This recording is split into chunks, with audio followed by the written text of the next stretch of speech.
IPTU, IPVA e declaração de imposto de renda. Para muitos brasileiros, o início do ano significa a época de muitos gastos. Imóveis, automóveis e a própria renda exigem que certos valores sejam repassados para o Estado. Mas qual a finalidade da cobrança de tantos impostos? Ela é justa com o cidadão? E de que maneira ela interfere em nossas vidas?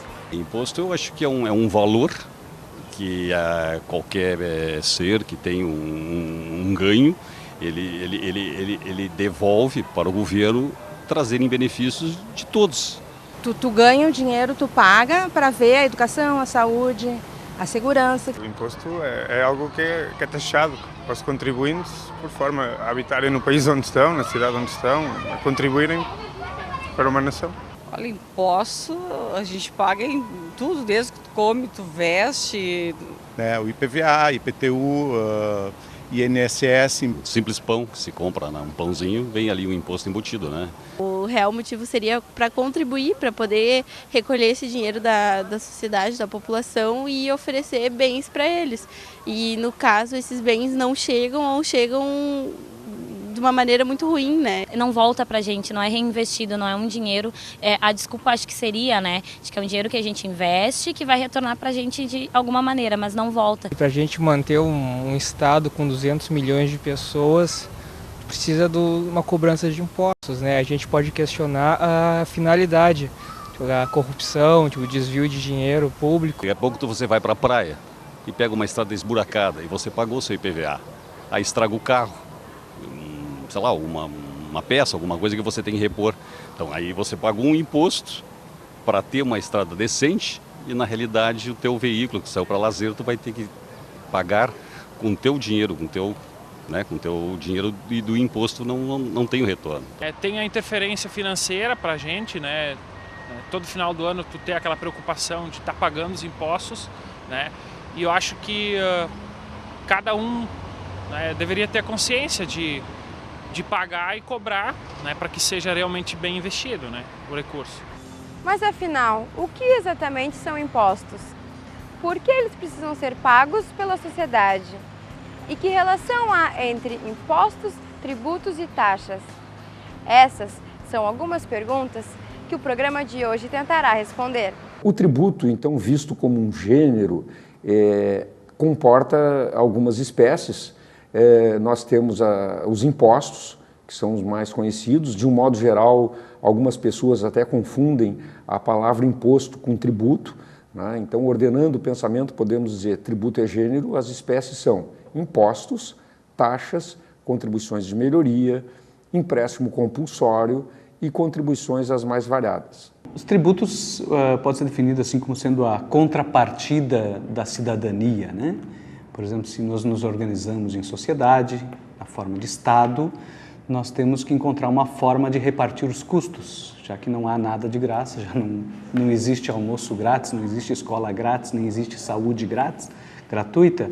É preciso que a sociedade se organize de tal forma que consiga compartilhar de forma o mais equitativa e mais justa possível o custo desta estrutura chamada Estado, o custo desta forma de organização chamada sociedade. A ideia é que, quando se tem governo, né, num país, se faz necessário algum tipo de gasto para se manter a ordem, a organização, a segurança e demais serviços do governo. Então, se faz necessário uma tributação. Então, eu vejo que a tributação é necessária para atender às necessidades de gastos do governo, né? Então, a tributação tem essa função de atendimento das necessidades do setor público, né? E que são voltadas basicamente para a necessidade da sociedade. Dos impostos, nós temos na Constituição a previsão de impostos de competência da União. Por exemplo, um bastante conhecido que é o imposto sobre a renda. O imposto sobre a renda e proventos de qualquer natureza, ele tem uma abrangência bastante grande de incidência. Por exemplo, alguém que receba algum dinheiro referente a sorteio da Mega Sena.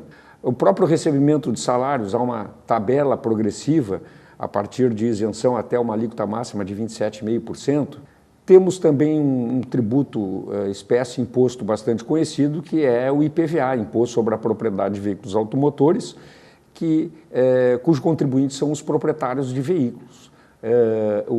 Dos imóveis localizados em zona urbana, como apartamento, casa, terreno baldio, nós temos o IPTU, de competência dos municípios. No caso de propriedades rurais, temos o ITR, Imposto sobre a Propriedade Territorial Rural. A função do tributos é arrecadar e vai para a caixa do governo sem uma destinação de gasto definitivo ou definido. Então, enquanto que a taxa ela já está com o destino acertado quanto à sua utilização. De um modo geral, quando nós compramos uma roupa, a maquiagem das mulheres, das senhoras, senhoritas, enfim, o material de higiene. De manhã o ser humano acorda, vai ao banho, lá usa sabonete, shampoo, escova os dentes, tem o creme dental, tem a escova de dentes, vai o pente ou a escova. Cada um desses itens que eu mencionei são produtos industrializados que têm embutido uma carga tributária que nós não enxergamos. E vamos seguir adiante, vamos para o café da manhã, vamos supor, né, o leite, o café propriamente dito, o pão, a margarina, a faca, o prato, enfim, nós estamos aqui falando de mercadorias que um dia foram adquiridas e lá dentro existe uma carga tributária que influenciou no preço. Muito se ouve que o Brasil possui uma das maiores cargas tributárias do mundo. Mas até que ponto isso é verdade? No próximo bloco, tentaremos explicar como funciona a atual política tributária do Brasil e quais as principais semelhanças e diferenças com os sistemas dos outros países. Entre a maior carga tributária e a menor, o Brasil está na média, no meio. Né? Então ele está na média, só que ele está numa média de países desenvolvidos, né, a sua carga tributária. Então veja, a maior carga tributária do mundo é a Dinamarca, com 48%. Né? E a menor dessa estatística é o Chile, com 21%, 21,4%. De fato, a nossa carga tributária, se a gente comparar um número absoluto, 35%, ela se assemelha aos países ricos. Agora, ela efetivamente, do ponto de vista do retorno à sociedade, ela é efetivamente muito baixa. Muito baixa, em termos de disponibilidade de recursos do Estado para honrar compromissos com a sociedade, o valor que sobra é muito baixo. O valor que sobra é muito baixo, em primeiro lugar, porque uma fatia grande desses recursos é desviada para juros, e a outra fatia que sobra, considerando uma população de 200 milhões de habitantes, é absolutamente insuficiente para dar conta de todos os serviços públicos. Então não basta um discurso fácil de dizer que pagamos muitos impostos. O importante é saber, claro, existem desvios de recursos? Sem dúvida, existem problemas pontuais que precisam ser resolvidos. Né? Existem problemas pontuais de alocação dos recursos, de gestão, de corrupção, que precisam ser resolvidos. Agora, usar esses problemas como um subterfúgio para conseguir reduzir a carga tributária e, com isso, reduzir o tamanho do Estado, não resolve o problema. Porque é preciso explicar àquelas pessoas que dependem quase que única e exclusivamente do Estado para ter a condição mínima de inserção social, é preciso explicar a elas o que fazer, né, sem os recursos. O Brasil se destaca, né, e negativamente em relação ao sistema tributário dos países desenvolvidos justamente por essa questão da regressividade tributária. O que significa isso? Significa dizer que no Brasil, né, em função do nosso sistema tributário ter maior parte dos recursos que são arrecadados incidem sobre impostos indiretos, aqueles sobre consumo, significa dizer que os contribuintes que têm uma renda menor são os que proporcionalmente mais pagam tributos e aqueles com uma renda mais elevada pagam proporcionalmente menos. Por que isso acontece, né? Qual é a causa? Como é que a gente chega a uma conclusão de que o nosso sistema tributário é regressivo?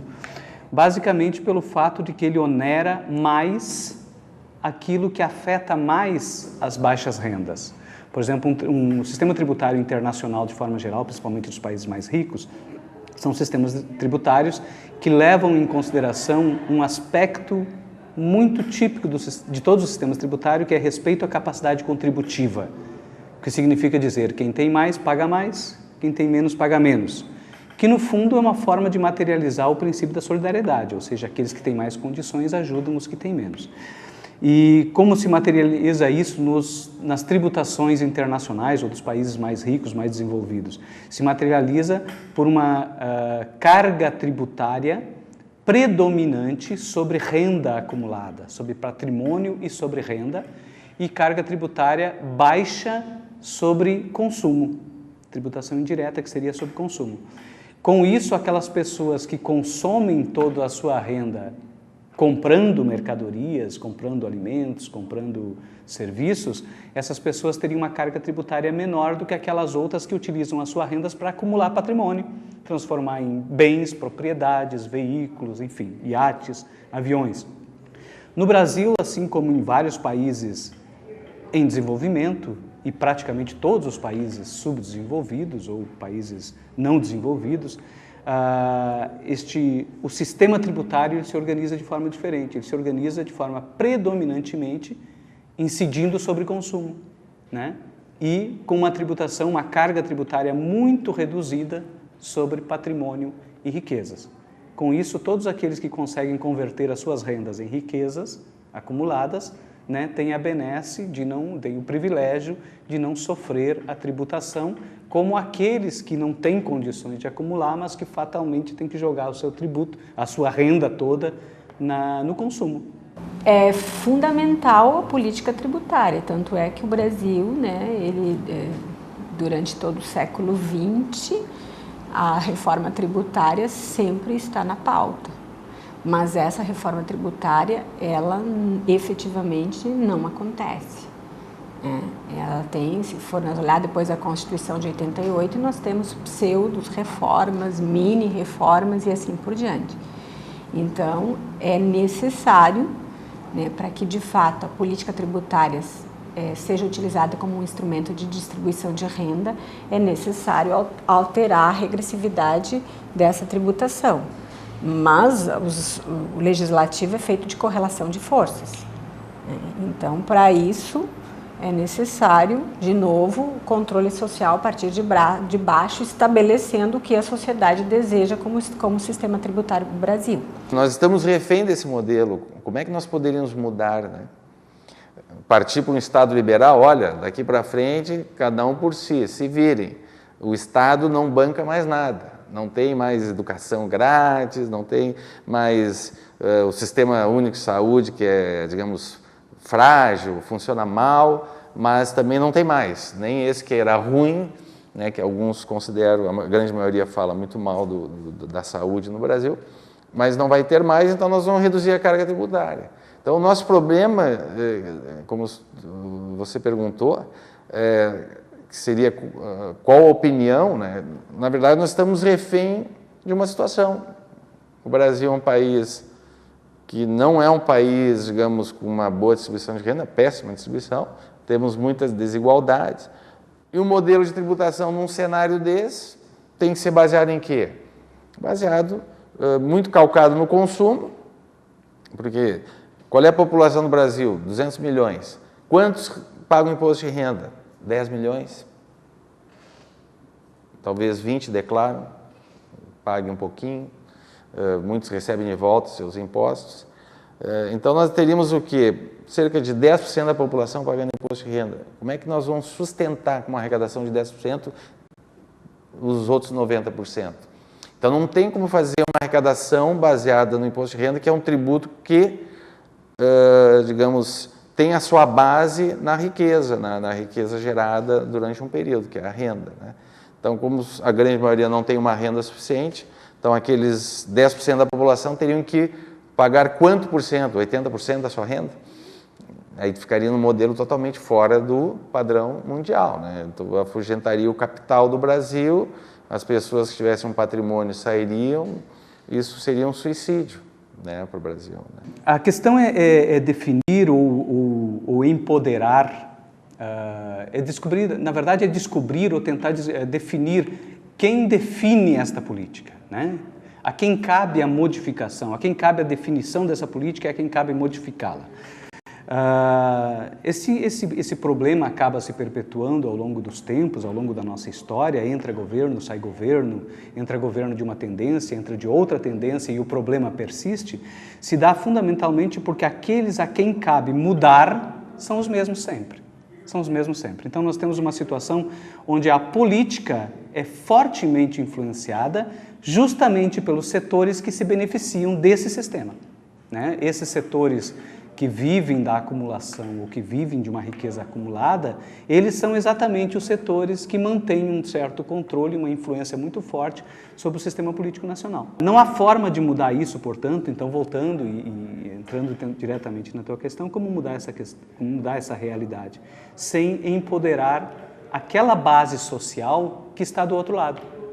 Aquela base social que efetivamente paga mais tributos do que a outra, que arcam com a maior parte do custo da tributação do Estado, não há como modificar o sistema sem sensibilizar essas camadas, sem que elas percebam que são contribuintes, sem que elas percebam que efetivamente estão arcando com uma parcela maior do ônus de divisão do custo que deveria ser socializado por todos, pelo menos de forma equitativa, se não de forma progressiva ou mais justa, né? Então, não há forma sem que a sociedade, de uma forma geral, de uma maneira mais abrangente e participativa, se aproprie do tema. Você assistiu a primeira parte de um programa sobre impostos e tributos. Tentamos explicar esses conceitos e como funciona a política tributária brasileira. No próximo programa, abordaremos questões como isenção tributária, renúncia fiscal e sonegação. Obrigada pela companhia e até lá!